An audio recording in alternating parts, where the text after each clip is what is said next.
जनता express आज पहुंची है सेकंड पर्सनालिटी डिसऑर्डर के स्टेशन पे। और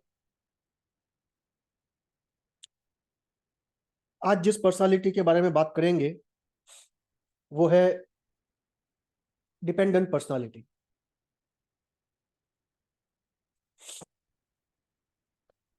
पिछली बार हमने हिस्ट्रियोनिक पर्सनालिटी की दुनिया देखी थी। आज हम डिपेंडेंट पर्सनालिटी की दुनिया देखेंगे।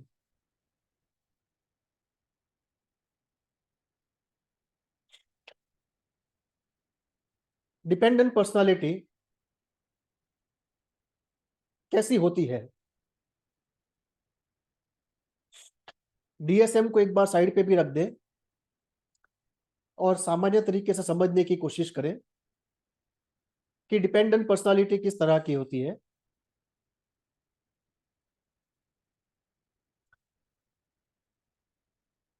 पहला कैरेक्टरिस्टिक होता है डिपेंडेंट पर्सनालिटी का, किसी और पे डिपेंड होना, हमेशा इंडिपेंडेंटली जी पाना या कुछ भी करना ये उनको मुश्किल लगता है। हमेशा किसी पे डिपेंड होते हैं। उनको हमेशा उनके जीवन में कोई चाहिए जिसके ऊपर डिपेंड होके वो रह सकते हैं। लोनलीनेस का फियर उनके अंदर बहुत ज्यादा होता है। दूसरे लोगों के कंपैरिजन में लोनलीनेस का फियर बहुत ज्यादा होता है और डिसीजन मेकिंग में डिफिकल्टी होती है। कोई भी डिसीजन लेने के बाद उनको यह डाउट आता है कि मैंने डिसीजन सही लिया या नहीं लिया। कॉन्फिडेंस नहीं होता है। उस वजह से कोई भी डिसीजन लेने के बाद वो किसी और के पास जाके उसको कंफर्म करवाते हैं कि ये ठीक है या नहीं है। तो ये डिसीजन मेकिंग डिफिकल्टी जो है वो दो तरह से आती है। कई बार डिसीजन लेने की जब बारी आती है तो इतनी एंजाइटी प्रोड्यूस हो जाती है कि डिसीजन ले ही नहीं पाते। और कई बार डिसीजन लेने के बाद डाउट आता है तो किसी के पास सेकंड करवाने जाते हैं। ये इंपॉर्टेंट कैरेक्टरिस्टिक है डिपेंडेंट पर्सनालिटी की।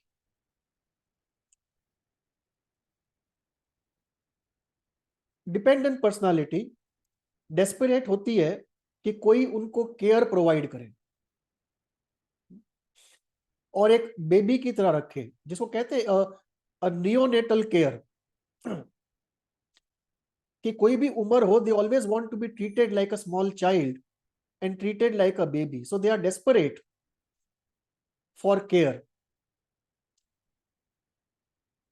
दूसरा डेस्पिरेशन उनके लिए होता है, उस पर्सनालिटी में होता है अटेंशन, अफेक्शन और एडमिरेशन। और सबसे ज्यादा अटेंशन और अफेक्शन, कि कहीं से अटेंशन मिले, कहीं से अफेक्शन मिले। और ये सर्च इतनी डेस्परेट होती है कि इसके बदले में वो कुछ भी देने को तैयार है।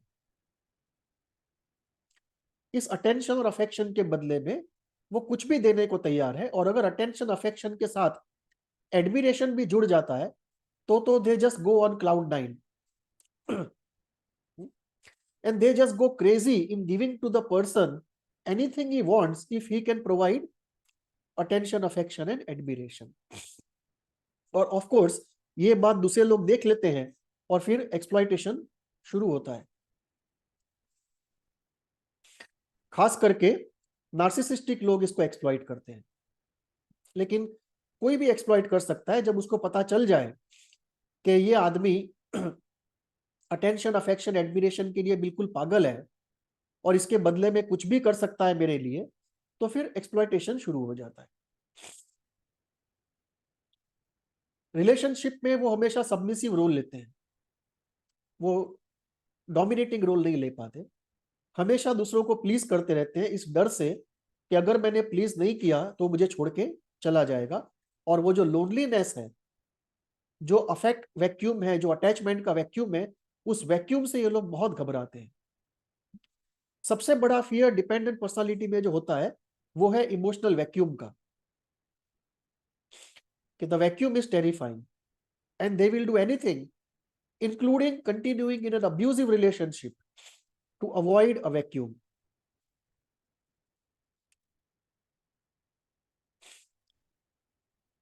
डिपेंडेंट पर्सनालिटी में एक बहुत ही डीप सीटेड फीलिंग होती है, आई एम नॉट गुड इनफ।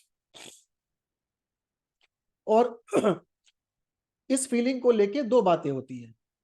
एक, ये फीलिंग होती है जिसकी वजह से इंफीरियरिटी होती है, कॉन्फिडेंस नहीं होता है, और उसकी वजह से कैटास्ट्रॉफिक थिंकिंग होती है, और उस वजह से एक self destructive, self limiting process चालू हो जाता है, जो पर्सनल लाइफ और प्रोफेशनल लाइफ को रोक देता है।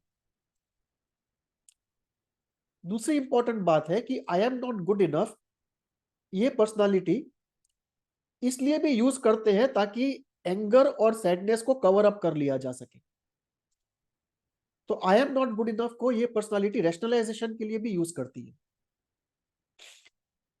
कि अगर किसी ने कुछ किया है जिसकी वजह से एंगर डेवलप हुआ है, तो उस एंगर को एक्सेप्ट करके एक्सप्रेस करने के बदले उनको डर लगता है कि अगर एक्सप्रेस कर दिया, what if the person leaves, so the terror of vacuum is so high and the terror of attack of the other person is so high, because ये पर्सनालिटी बहुत ही सेंसिटिव है, और कोई थोड़ा सा भी अटैक कर दे वर्बली, या थोड़ा सा भी कोल्ड शोल्डर कर दे या इग्नोर कर दे, तो इनके अंदर पेन बहुत ज्यादा डेवलप होता है।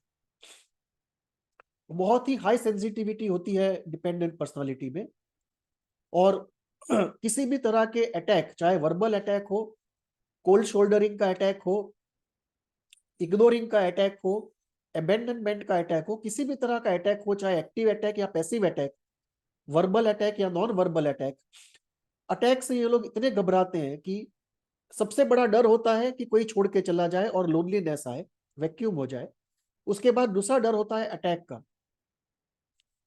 तो वो इतना ज्यादा डर होते हैं ये दो, कि इसकी वजह से वो एंगर एक्सप्रेस नहीं करते, और जब कोई हर्ट करता है तो इस चीज से रैशनलाइज करते हैं कि आई am not good enough and therefore what he has done may be it is justified, it's rationalised.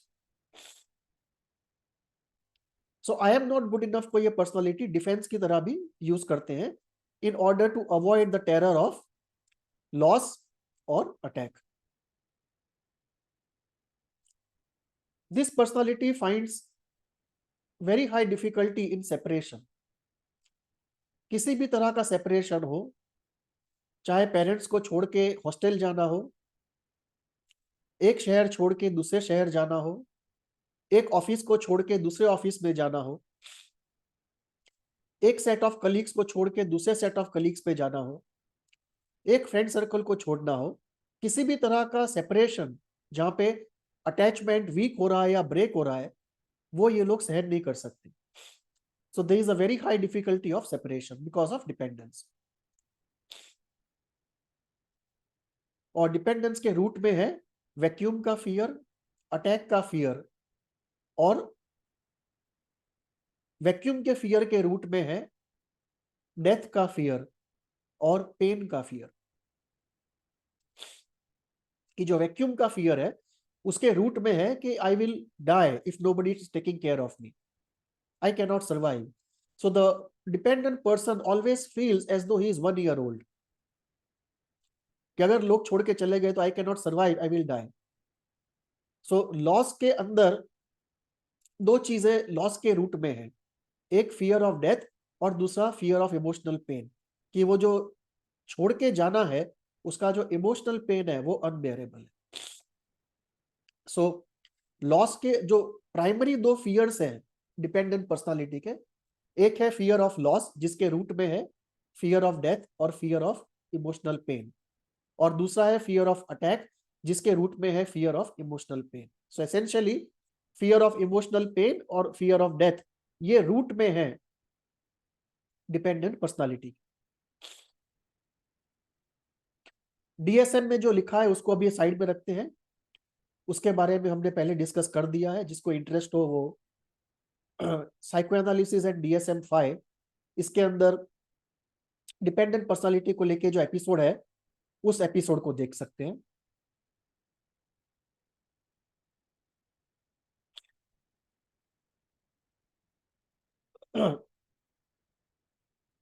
जो डिपेंडेंट पर्सनालिटी होती है वो नार्सिसिस्ट के साथ एक परफेक्ट पेयर फॉर्म कर लेती है, कि वो एक ओबीडियंट पर्सनालिटी बन जाती है नार्सिसिस्ट के लिए, जो एक ओबीडियंट पर्सनालिटी ढूंढ रहा है, तो दोनों टैंगो हो जाते हैं। और डिपेंडेंट पर्सनालिटी 3 तरह की होती है। एक जो प्योरली डिपेंडेंट पर्सनालिटी है, दूसरी जो डिपेंडेंट फ्रंट पे है लेकिन पीछे नार्सिसिज्म छुपा हुआ है, और तीसरी जिसमें क्योंकि वो डिपेंडेंट पर्सनालिटी बेसिकली डिपेंडेंट नहीं है, लेकिन एक नार्सिसिस्ट के साथ बड़ा होने का या लंबे समय तक रहने का इवेंट हुआ है, तो that person gets trained in dependence.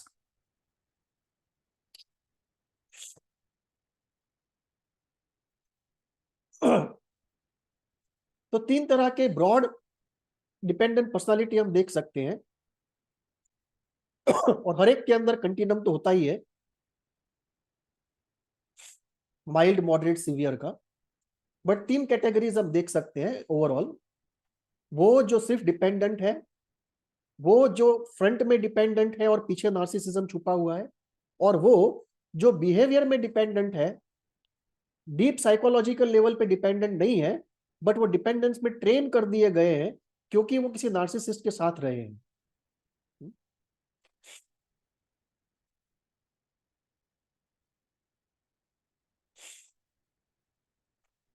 और क्या कहा जा सकता है डिपेंडेंट पर्सनालिटी के बारे में?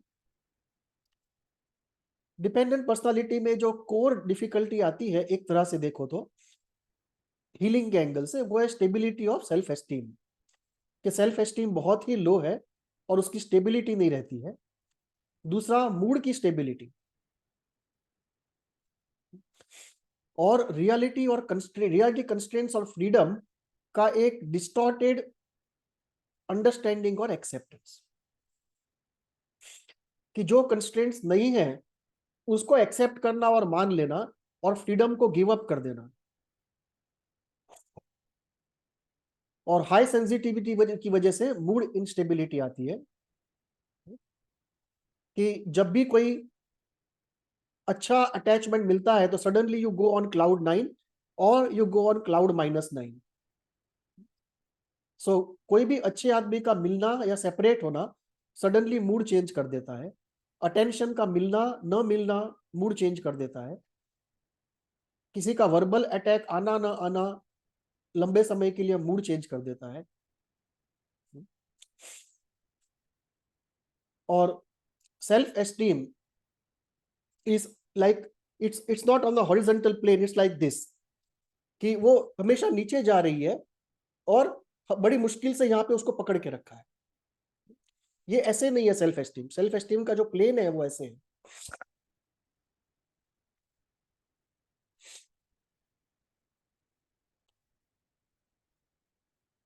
और ये ऐसे ही बैलेंस होता है कि नार्सिसिस्ट हमेशा यही रहता है और डिपेंडेंट यही रहता है, तो दोनों इकट्ठे हो जाते हैं, तो ये दोनों का मिलके एक डायड के अंदर सेल्फ एस्टीम बैलेंस आ जाता है।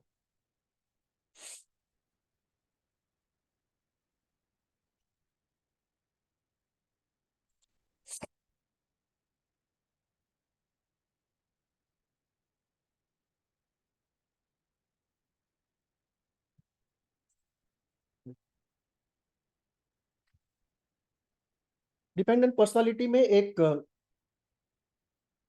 मैनिक डिफेंस होता है।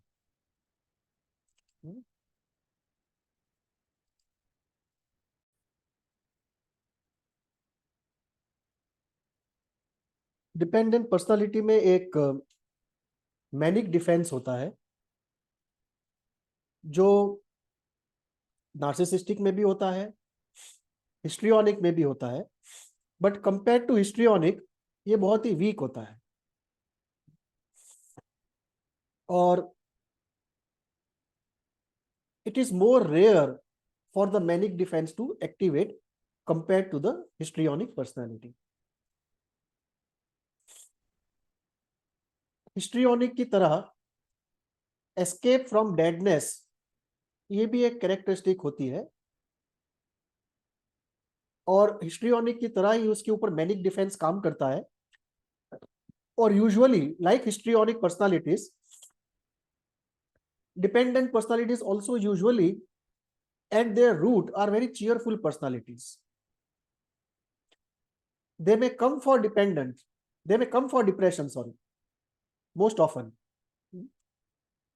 But constitutionally, most of them have a very strong, cheerful constitution.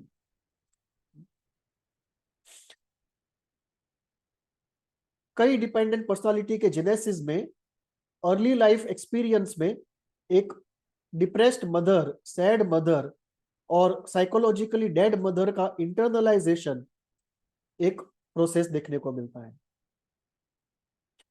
ज्यादातर dependent personalities they are quite intelligent, लेकिन उनके अंदर सेल्फ डिस्ट्रक्शन बहुत होता है, क्योंकि लॉस और अटैक के फियर से और आई एम नॉट गुड इनफ के कन्विक्शन से वो अपने इमोशंस को एक्सप्रेस नहीं करते, और वो इमोशंस फिर अपने ऊपर टर्न बैक होते हैं, स्पेशली एंगर। और गिल्ट भी बहुत स्ट्रांग होता है, तो गिल्ट और एंगर और कई बार शेम की वजह से सेल्फ डिस्ट्रक्टिव हो जाते हैं। So they are intelligent but self destructive. ये ऐसे है कि लेजिटिमेटली कोई आदमी ऐसा है जिसके ऊपर चिल्लाना चाहिए और उसको ब्लड प्रेशर की गोली खिलानी चाहिए, तो किसी को ब्लड प्रेशर की गोली खिलाने के बदले ये खुद ब्लड प्रेशर की गोलियां खाते हैं।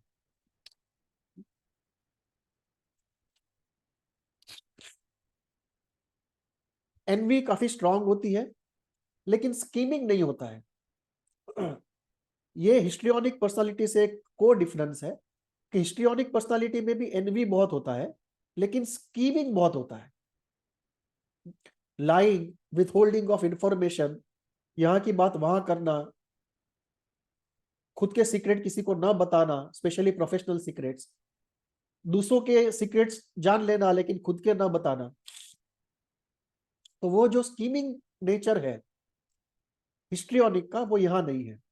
सो envy is very strong like in histrionicity, लेकिन स्कीमिंग यहाँ पे नहीं है। ये स्ट्रेट फॉरवर्ड लोग हैं, गुड एट हार्ट लोग हैं, very good people.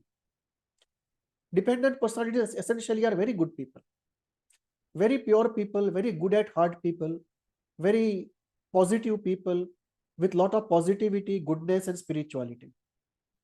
But they are not practical. Most of them are not practical. उनका जो डिपेंडेंस है कि loss, attack, I am not good enough, और उसमें से निकलने वाली चीजें fear of death, fear of pain, वो इतना, ये कंस्टेलेशन ऐसा होता है कि उनको प्रैक्टिकल होने ही नहीं देता। They are constantly in the mode of submitting and submission, obedience and pleasing.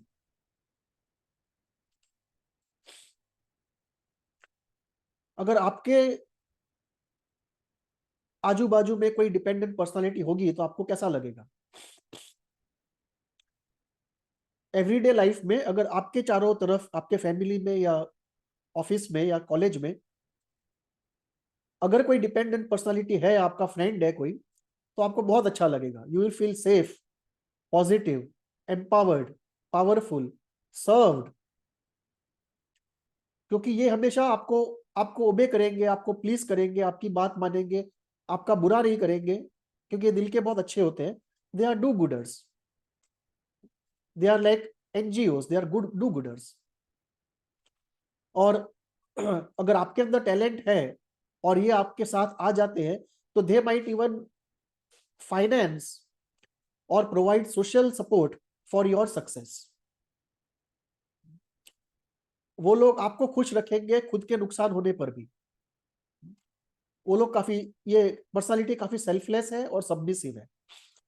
ये पर्सनालिटी कभी अपने राइट्स डिमांड नहीं करते, एक्सेप्ट एक एलिमेंट है जिसमें हम आएंगे थोड़ी देर में, जो पॉजेसिवनेस का एलिमेंट है, जहां पे इनको डर लगता है कि जिसके साथ ये लोग अटैच्ड है वो शेयर हो रहा है या उनसे दूर जा रहा है। इस एलिमेंट को छोड़ के, जो एलिमेंट है अटेंशन, अफेक्शन, एडमिरेशन और कांस्टेंट फिजिकल प्रेजेंस, इस एलिमेंट को छोड़ के बाकी के एरिया में ये कोई राइट्स डिमांड नहीं करते और 24/7 आपकी सेवा में रहते हैं। They are awaiting your royal permission just to exist. इतना सबमिशन होता है, इतना I am not good enough होता है, इतना deidealization of the self और आइडियलाइजेशन ऑफ द अदर होता है कि तुम गगन के चंद्रमा हो, मैं धरा की धूल हूं।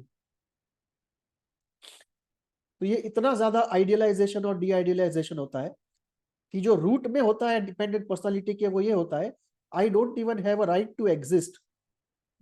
ये तो आपकी अपार कृपा है कि आप मुझे एग्जिस्ट होने का अलाउ कर रहे हो, मेरे अस्तित्व को अलाउ कर रहे हो। तो ये एक रूट में फीलिंग होती है, I don't even have a right to exist, it's a celestial generosity of yours that you allow me to exist. इतना ज्यादा डी आइडियलाइजेशन ऑफ सेल्फ और आइडियलाइजेशन ऑफ द अदर होता है, और यूजुअली वो अदर एक नार्सिसिस्ट होता है।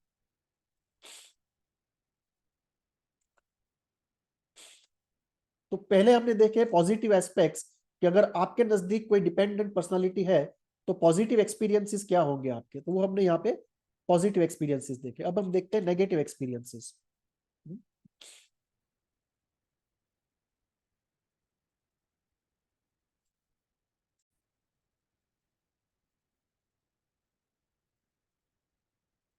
अगर डिपेंडेंट पर्सनालिटी आपके चारों तरफ है, आपके नजदीक में है, तो जो नेगेटिव एक्सपीरियंसेस होंगे एक डिपेंडेंट पर्सनालिटी के साथ किसी भी तरह के रिलेशनशिप में, चाहे वो फादर डॉटर हो या फ्रेंड हो या सिबलिंग हो या लवर हो, कोई भी रिलेशनशिप हो, जो नेगेटिव एक्सपीरियंसेस होंगे डिपेंडेंट पर्सनालिटी के साथ, उसमें होगा पहला पजेसिवनेस, कि डिपेंडेंट पर्सनालिटी कोई भी रिलेशनशिप में एक्सट्रीमली पजेसिव हो जाती है। उनके अंदर लॉस और अटैक का फियर इतना होता है, खास करके लॉस का, कि वो पजेसिवनेस, वो एंजाइटी, लॉस की एंजाइटी की वजह से जो पजेसिवनेस आती है और जो इमोशनल नेचर की वजह से पजेसिवनेस आती है, वो सामने वाले को सफोकेट कर देती है और फिर वो जान बचा के भागता है।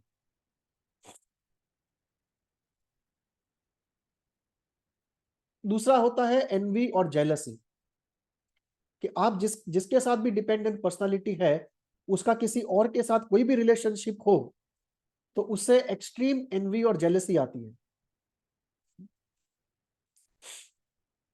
और ज्यादातर डिपेंडेंट केसेस में सबसे पहली एनवी उसी से आती है जिसके साथ क्लोज रिलेशनशिप है, क्योंकि जो क्लोज रिलेशनशिप होती है वो फॉर्म भी हुई होती है ओमनीपोटेंस के प्रोजेक्शन से, और फिर उसी ओमनीपोटेंस, पहले उस ओमनीपोटेंस की वजह से डिपेंडेंट आदमी नजदीक जाता है और फिर उसी ओमनीपोटेंस की वजह से एनवी आती है। पकड़ के रखने वाली बात होती है यहाँ पे कि आप सफोकेट हो जाओगे। डिपेंडेंट पर्सनालिटी की unrealistic child like neonatal expectation होती है कि 24 घंटे 365 दिन कोई मेरी केयर करता रहे, मेरे साथ रहे, मुझे अटेंशन देता रहे, कि वो कोई काम ही ना करे, उसका फुल टाइम काम ही ये हो कि बस मेरा ध्यान रखता रहे। कि जैसे ये दुनिया एक आईसीयू है और जिसके साथ रिलेशनशिप में है वो इस आईसीयू का मैनेजर है।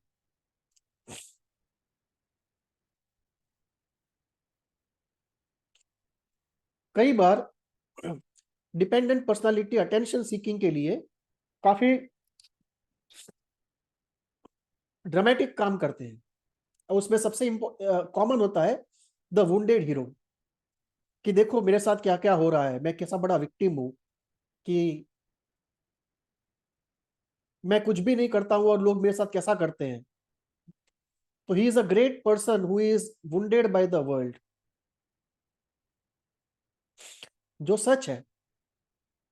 लेकिन साथ में ये भी सच है कि उन्होंने खुद दरवाजे खोले हैं चोरी के लिए, उन्होंने खुद दरवाजे खिड़की खोल के चोर को इनविटेशन दिया है कि आओ भाई चोरी करो, और फिर रोने बैठे हैं कि चोरी हो गई।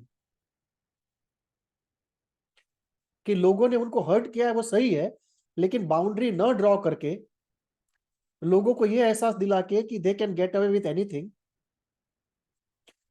इतना ज्यादा सबमिसिव, ओबीडियंट और प्लीजिंग होके, वन साइडेड गिविंग होके उन्होंने खुद दरवाजे खोले हैं कि लोग आके उनको हर्ट करें, और फिर they get into this wounded hero position कि look at me, I am such a great soul, such a good soul, trampled upon by the world, how cruel the world is, and I am a great soul who is lying wounded here. वो जो wounded hero position होती है, the child victim position, उसमें वो लोग चले जाते हैं।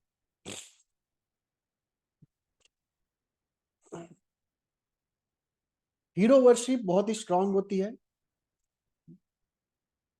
और एक सीक्रेट डिजायर होती है टू बी द हीरो, लेकिन कॉन्फिडेंस ना होने की वजह से दे गेट इनटू हीरो वर्शिप, और क्योंकि हीरो वर्शिप में ओमनीपोटेंस का प्रोजेक्शन होता है, तो फिर हीरो फियर भी चालू हो जाता है। तो हीरो वर्शिप के साथ साथ हीरो एनवी और हीरो फियर, ये दो भी शुरू हो जाते हैं। It's a package.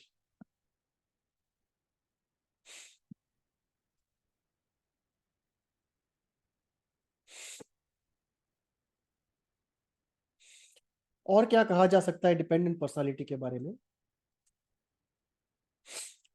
Karl Jung ने एक बात कही थी, कार्ल युंग का एक कंसेप्ट है पर्सनालिटी 1 एंड पर्सनालिटी 2, कि हर आदमी के अंदर एक पर्सनालिटी 1 है जो प्रैक्टिकली इस वर्ल्ड से डील कर रही है, और एक पर्सनालिटी 2 है अंदर जो डीप इनसाइड है, और जो नेचर, माइथोलॉजी और ट्रेडिशन के बहुत नजदीक है। डिपेंडेंट पर्सनालिटी के अंदर ये पर्सनालिटी 2 बहुत ही स्ट्रांग होती है। there is a part of them which is very close to nature, mythology, tradition, spirituality. उनको एसोटेरिक एरियाज में, स्पिरिचुअल एरिया में, मिस्टिकल एरियाज में इंटरेस्ट बहुत होता है, और they become very good followers. और यूजुअली जो गुरु होता है वो नार्सिसिस्टिक होता है।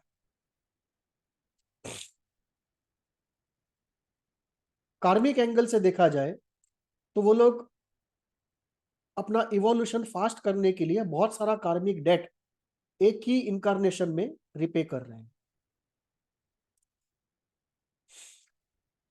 कुछ डिपेंडेंट पर्सनालिटीज में सॉफ्ट मैसोचिज्म भी होता है, और कुछ के अंदर स्ट्रांग भी होता है, और काफी सारे डिपेंडेंट पर्सनालिटीज में you don't see much of masochism, but soft masochism may be there but not the hard one, but there is a group of dependent personalities जहां पे masochism will be very hard, very strong masochism.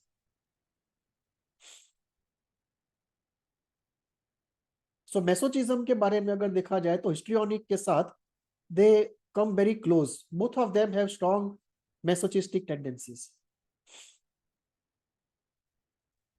Dependent are very open to manipulation, कि कोई भी attention, affection, admiration देता है तो manipulate हो जाते हैं, लेकिन उनका जो सजेस्टिबिलिटी है और मैनिपुलेट होने की जो ओपननेस है वो हिस्ट्रियोनिक से थोड़ी कम है।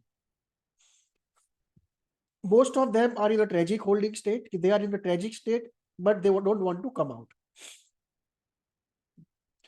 जो मैं कहता हूं कि आप नींबू में से मैंगो जूस नहीं निकाल सकते, तो ये लोग लगे रहते हैं नींबू में से मैंगो जूस निकालने में, और बरसों निकल जाते हैं, उसके बाद फाइनली उनको सीधी बात समझ में आती है कि नींबू में से मैंगो जूस नहीं निकाला जा सकता। So they are caught in difficult relationships which they cannot give up.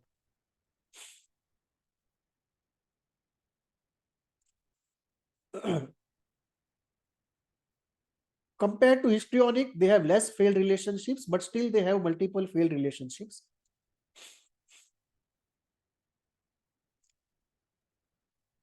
और stubbornly वो होल्ड करते हैं on something which is damaging to them. Self destruction बहुत स्ट्रांग होता है। साइकोलॉजिकल ब्लैकमेल के लिए वो बहुत ही ससेप्टिबल होते हैं. Anybody can psychologically blackmail them by threatening to leave और अटैक. लेकिन साइकोलॉजिकल ब्लैकमेल हिस्ट्रियोनिक के कंपैरिजन में इट्स डिफिकल्ट टू से. कुछ केसेस में ज्यादा होता है, कुछ केसेस में कम होता है. सो जो ससेप्टिबिलिटी है साइकोलॉजिकल ब्लैकमेल की, if you compare histrionic and dependent, it goes more on a case to case basis. Psychosomatic sicknesses काफी होती है डिपेंडेंट पर्सनालिटी में, क्योंकि they can not express their emotions, they get bottled up and then they produce psychological और psychosomatic sicknesses. Psychological sickness में most common है depression and anxiety, और psychosomatic sickness में मोस्ट कॉमन है ब्लड प्रेशर और auto immune sicknesses इन dependent personality. तो पहले हमने देखा कि डिपेंडेंट पर्सनालिटी क्या है, फिर हमने देखा कि अगर आपके आजू बाजू है तो आपको पॉजिटिव फीलिंग क्या होगी, आपको नेगेटिव एक्सपीरियंस क्या होंगे, और अब हम देखते हैं कि डिपेंडेंट पर्सनालिटी के अंदर क्या है.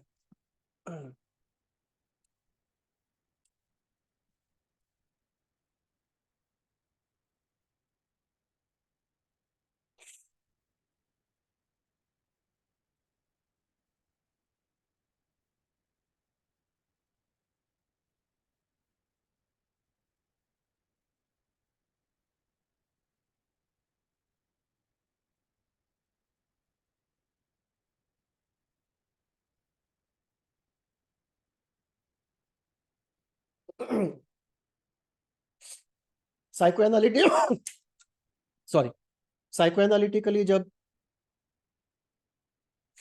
डिपेंडेंट पर्सनालिटी के बारे में हम देखते हैं तो साइको एनालिटिकली हमको यह दिखाई देता है. डिपेंडेंट पर्सनालिटी में early life object loss usually दिखाई देता है. ये object loss by and large पहले 2 साल में हुआ होता है, और इसकी वजह से जो मैं कहता हूं वैली जंक्शन फिनोमिना, उस वैली जंक्शन फिनोमिना के थ्रू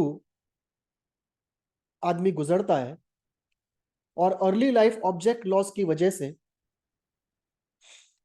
स्प्लिट ओपन रह जाती है,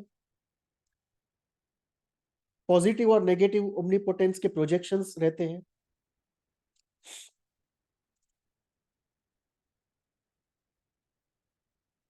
aggression, pain, inferiority, guilt, shame, I am not good enough active रहते हैं.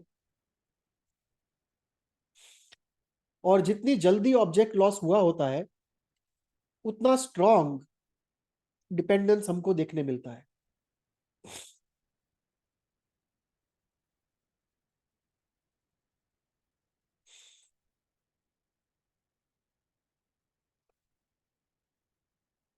जब पहले 2 साल में अगर आपका अर्ली लाइफ ऑब्जेक्ट लॉस हुआ है तो नेचुरल है कि जब आप इडिपस में एंटर होंगे तो you are entering already with a damage. So most of the times Oedipus को सक्सेसफुली नेगोशिएट नहीं कर पाते और एक इडिपल एंटेंगलमेंट रह जाता है. So early life object loss दिखाई देता है, इडिपल एंटेंगलमेंट रह जाता है अनरिजॉल्व्ड. उसकी वजह से search of the omnipotent, hero worship और बिकमिंग अ ग्रेट फॉलोअर, ये कैरेक्टरिस्टिक्स बन जाती है. Avoidance of deep seated feeling because of high sensitivity and a high desire for only pleasurable feeling. Hindu psychology में जिसको कहते हैं राग और द्वेष, तो राग बहुत ज्यादा होता है प्लेजेंट चीजों के लिए और द्वेष बहुत ज्यादा होता है अनप्लेजेंट चीजों के लिए. कि रोज गुलाब जामुन ही खाने हैं, रोटी सब्जी बिल्कुल नहीं खानी है, और करेले की सब्जी तो बिल्कुल ही नहीं खानी है.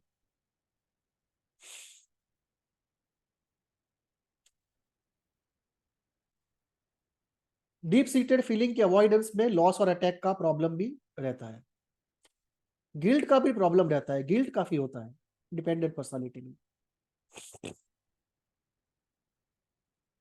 और compare to histrionic, nature of the guilt is different. Histrionic में गिल्ट लेजिटिमेट होता है बिकॉज उसने एक्शंस ऐसे किए होते हैं। अवॉइडेंस डिपेंडेंस में compare to the action the guilt is disproportionately high.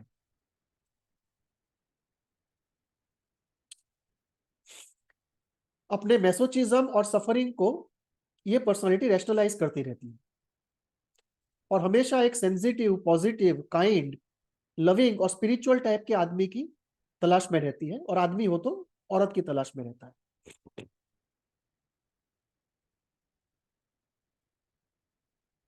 एक परमानेंट फियर ऑफ अबेंडनमेंट हमेशा एक्टिव रहता है। इंफीरियरिटी, ओबीडियंस, प्लीजिंग हमेशा एक्टिवेट रहता है, और वो किसी तरह से अपनी एस्टीम को स्टेबलाइज करने की कोशिश करते हैं, और वो स्टेबिलाईजेशन यूजुअली नार्सिसिस्ट के साथ होता है। और यहाँ पे हम लोग दो तरह के डिपेंडेंट देखते हैं, तीन तरह के एक्चुअली। प्योर डिपेंडेंट,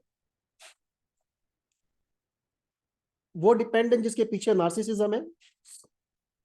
और तीसरा जो बिहेवियरली डिपेंडेंट है, जो ट्रेंड है लेकिन डेप्थ में डिपेंडेंट मैकेनिज्म नहीं है।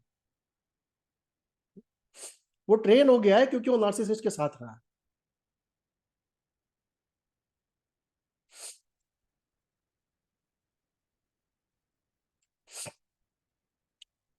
डिपेंडेंट का सबसे बड़ा प्रॉब्लम ये होता है कि वो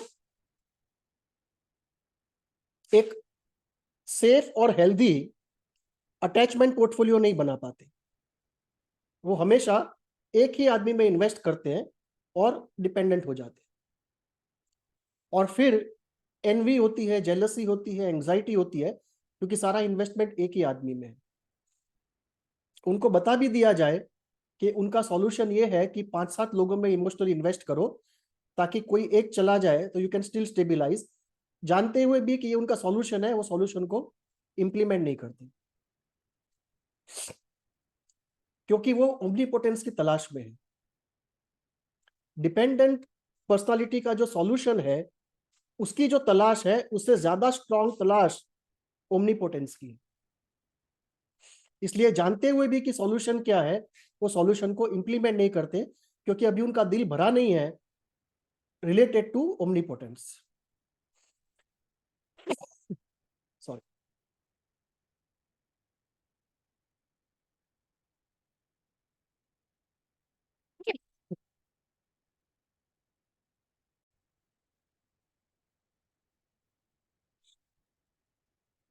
सो थेरेपी में हम कह कह के थक जाते हैं कि एक हेल्दी अटैचमेंट पोर्टफोलियो बनाओ, 5-7 लोगों में इमोशनली इन्वेस्ट करो, but dependent personalities are not able to implement the solution and they continue to suffer.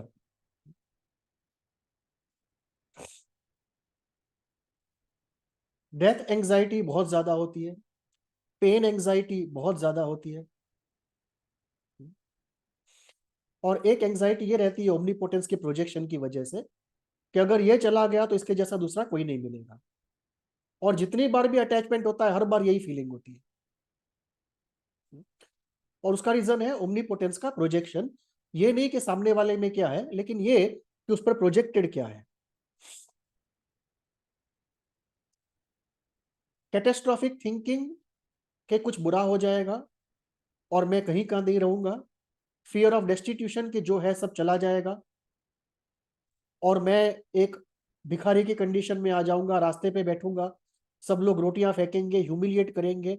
इस तरह की जो एक नेगेटिव फैंटेसीज होती है वो एक बहुत बड़े ग्रुप में दिखाई देती है।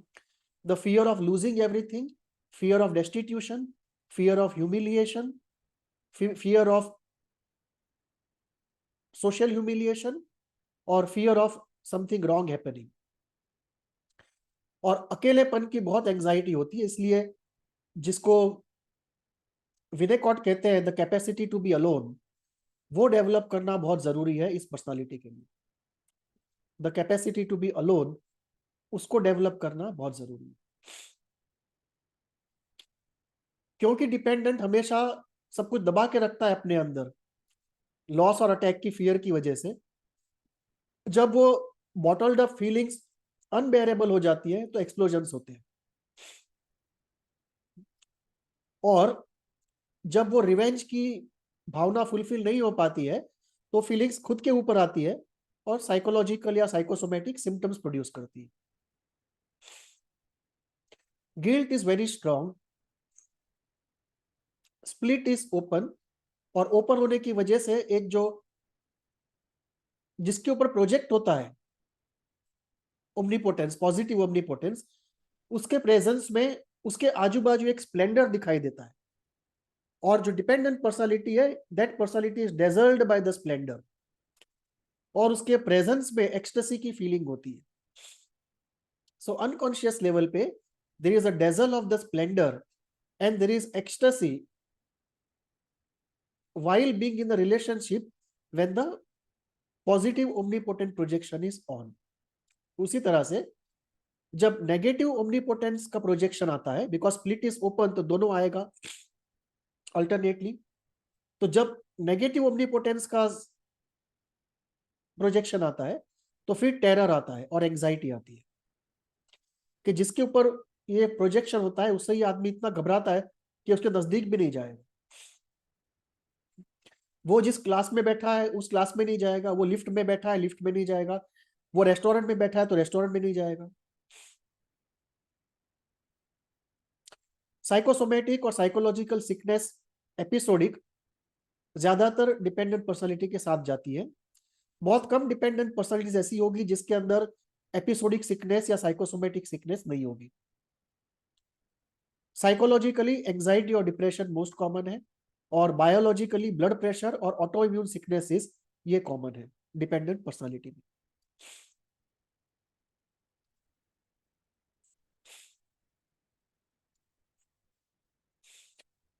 अगर आपके साथ कोई डिपेंडेंट पर्सनालिटी आ जाए जीने के लिए और आपकी सिचुएशन ऐसी हो कि आप जान बचा के भाग नहीं सकते लेकिन आपको उसके साथ रहना ही है, तो किस तरह से रहा जा सकता है?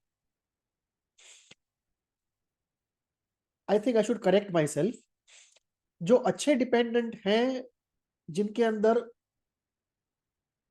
क्लिंगिंग, पजेसिवनेस और एनवी सफोकेटिंग लेवल पे नहीं है, वो तो सबसे अच्छे लोग हैं टू लिव विथ। तो वहां पे तो जान बचा के भागने की जरूरत नहीं है, पर वहां पे तो उनको ढूंढने की जरूरत है क्योंकि वो इस दुनिया के सबसे अच्छे लोगों में से हैं। सो इफ आई से कि there is a group called the good dependent, वो तो आइडियल लोग हैं रहने के लिए। लेकिन जो एक्सट्रीम पैथोलॉजिकल डिपेंडेंस वाला जो ग्रुप है, जहां पे एनवी, जेलसी, पजेसिवनेस, एक्सप्लोजन इस लेवल का है कि सामने वाले आदमी का जीना मुश्किल कर दे, वहां पे पहला ऑप्शन है कि जान बचा के भागो। लेकिन क्योंकि सामने डिपेंडेंट पर्सनालिटी है तो आसानी से भागने भी नहीं देगा। और अगर किसी वजह से आप भाग नहीं सकते या भागना नहीं चाहते या आपको भागने नहीं दिया जा रहा है और साथ में रहना ही है, तो फिर क्या एक्सपीरियंसेस होंगे, कैसे उसका मैनेजमेंट होगा?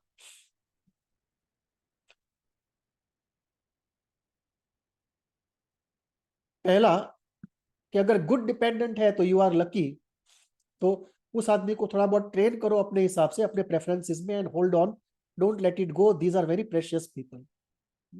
आपका लक अच्छा है कि आपको ये मिल गए, सो भगवान को थैंक यू बोलो, उनको होल्ड ऑन करो और थोड़ा बहुत ट्रेन कर दो।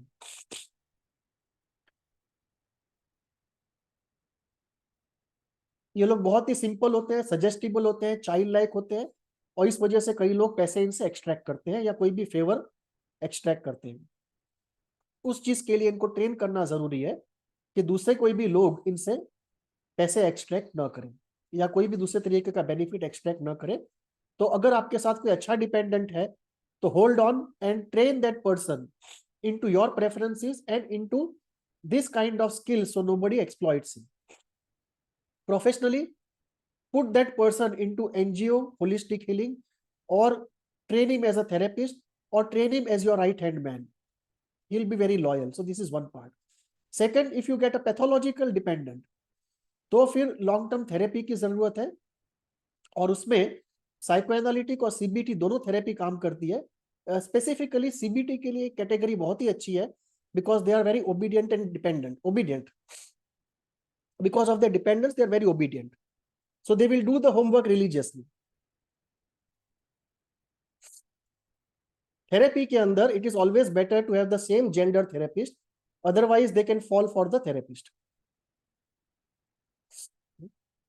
और थेरेपी के अंदर जो डिपेंडेंस डेवलप होती है, that is very benign, and that is the last dependency to go as the dependent personality starts healing. तो डिपेंडेंट पर्सनालिटी जब थेरेपी में जाती है तो थेरेपिस्ट के ऊपर बहुत डिपेंडेंस होती है, और वो लास्ट डिपेंडेंस होनी चाहिए after which reasonable healing happens. Therapy के अंदर वैली जंक्शन मॉडल को यूज करना बहुत ही यूजफुल है। जिनको इंटरेस्ट हो वो वैली जंक्शन मॉडल के ऊपर जो डिस्कशन है उस एपिसोड को देख सकते हैं। बिहेवियरल प्रैक्टिस बहुत ही जरूरी है। डिपेंडेंस के अंदर, हिस्ट्रियोनिक के अंदर, बोथ साइकोएनालिसिस के साथ साथ बिहेवियरल थेरेपी की भी बहुत जरूरत है। कि do it is very essential. Spirituality में अगर इंटरेस्ट है डिपेंडेंट पर्सनालिटी को, तो उसमें भी आगे जाने में एनकरेज कीजिए। That also plays a very big role in healing the person. Dependent personality के लिए अगर स्पिरिचुअल रास्ता ढूंढना है तो जो क्लासिकल हिंदू स्पिरिचुअल स्कूल्स है वो बहुत अच्छे हैं। In fact dependent personality general society के लिए बनी नहीं है। General society is too cunning and too brutal for them, too inhuman for them. ये जो पर्सनालिटी है ये हिंदू स्पिरिचुअल आश्रम्स के लिए बनी है।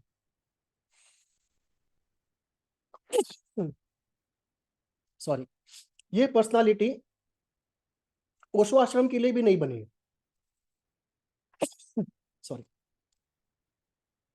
ये पर्सनालिटी बनी है क्लासिकल हिंदू स्पिरिचुअल आश्रम्स के लिए।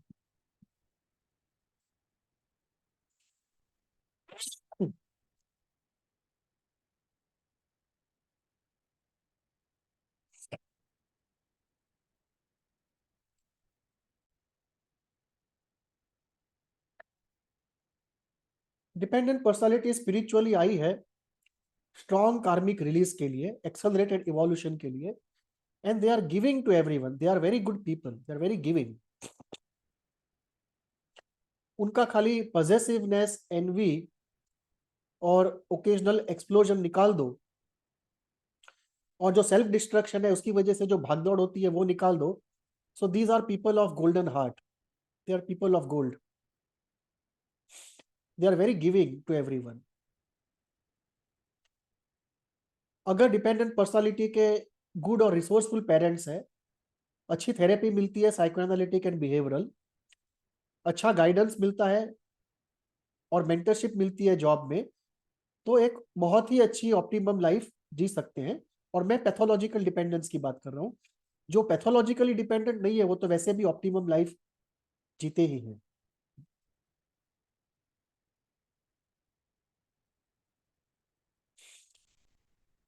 So these are people of gold, people with a golden heart, and they do a great deal of good to the world. और अगर इनमें से कोई आपको मिल जाए तो you are lucky. So second personality हमने आज देखी, डिपेंडेंट पर्सनालिटी की दुनिया। पिछली बार हमने हिस्ट्रियोनिक पर्सनालिटी की दुनिया देखी थी। अगली बार हम लोग तीसरी पर्सनालिटी के अंदर एंटर करेंगे, नार्सिसिस्टिक पर्सनालिटी, और हम लोग देखेंगे कि नार्सिसिस्टिक की दुनिया कैसी होती है। Thank you.